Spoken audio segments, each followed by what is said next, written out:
broke out the sage. Oh, you know? of course. Or the Palo Santo, and he just like, yeah, so what you thinking? What's up, y'all? I'm Vic Mensa, and you watching Billboard News.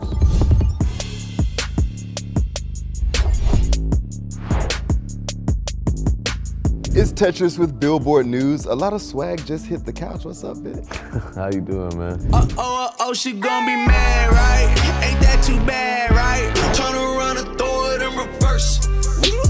Let me see how you work. She be sliding and gliding. She got drip on her body. Girl, them niggas can't love you. Let's talk about this music. You got your sophomore album coming, and I feel like your name has been around so long. It's crazy that this is only your second offering. So tell me, how does it feel to put your second piece of work out? I'm very excited about it. It's really a story of redemption and triumph and spirituality and love and pain and struggle, human experience. That's the place I write from. That's what I aim to communicate and to convey. And I'm just so excited to open that conversation with any and everyone who listens to this album. You've got some great collaborators, G-Eazy, Common, Ty Dolla $ign, Love Ty. So how do you go about deciding who you want to bring onto a project? I think first and foremost, it's like the relationship as a human being, as a man, with those brothers in particular.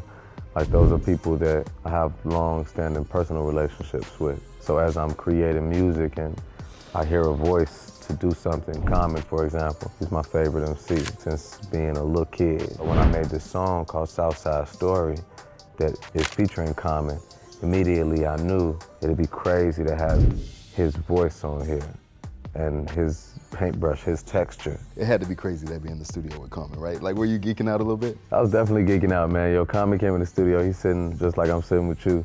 He broke out the sage. Oh, know? of course. Let's set the vibe. Sage in the joint. Clear the energy. That's something I love a lot about him as an artist. Is like the intention in what he does.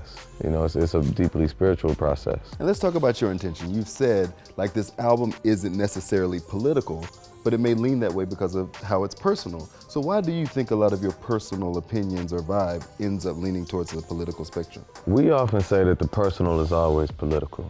The conditions that I exist in are inherently political, and in that way, my personal story is a political story. On a base level, the album is more about me facing head on the things that I've been dealing with, the things that everybody's seen, the things that nobody's seen. Being honest and vulnerable about them, giving context, processing, and transcending. On stepping, I'm a rockstar and Ramones. Big house dilemma, cribbo got too many rooms. What do you think would shock your fans about this album? Less girls in the studio. This album has a couple love songs, and that's not typically the world I write in a lot of the time. And so that's been a dope experience for me too. But I learned in the process of this album that the things we say have such powerful magnetic frequency.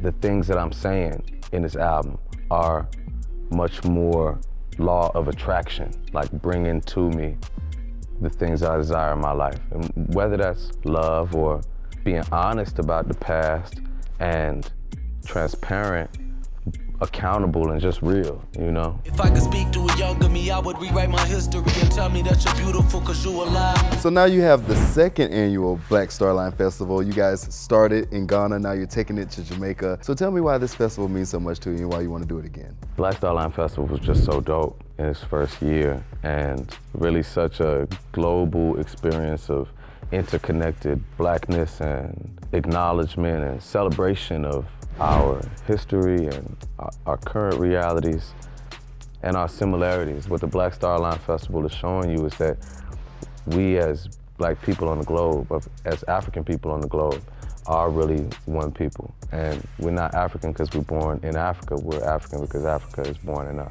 Yeah, I mean, bringing the music home, I love that, that's beautiful. You got to work on it with a good friend of yours, Chance the Rapper. Yeah. So tell me about you guys' relationship. Why do you think you guys hit it off so good, and how is it to work with him on so many great projects? I met Chance when we were 14, both obsessed with hip hop. Some of our first studio sessions were together, so we've been working and just being brothers since we were little kids. In this modern moment, our relationship has taken a new dynamic in that our consciousness is in a new dynamic. When I started to dive into my roots in Africa and in Ghana and build out concepts for this bridge for the diaspora. Chance is the first person I called because he's in that same mindset of unifying people. That's dope, love the brotherhood. And a project I'm excited to talk to you about is 93 Boys Cannabis. So tell me about the cannabis brand and why you decided to do this. So 93 Boys, I started as the first black-owned cannabis brand to be sold legally in Illinois. And that's an amazing blessing. At the same time, there's so much work to be done because me having a foot in the door, although that enables me to bring people along with me, and that's the ethos of the brand, that doesn't represent equity in a full scale. So we working towards that. Well, I appreciate you coming and speaking to us. It was glad to hear. Appreciate you, Tetris. Yes, sir.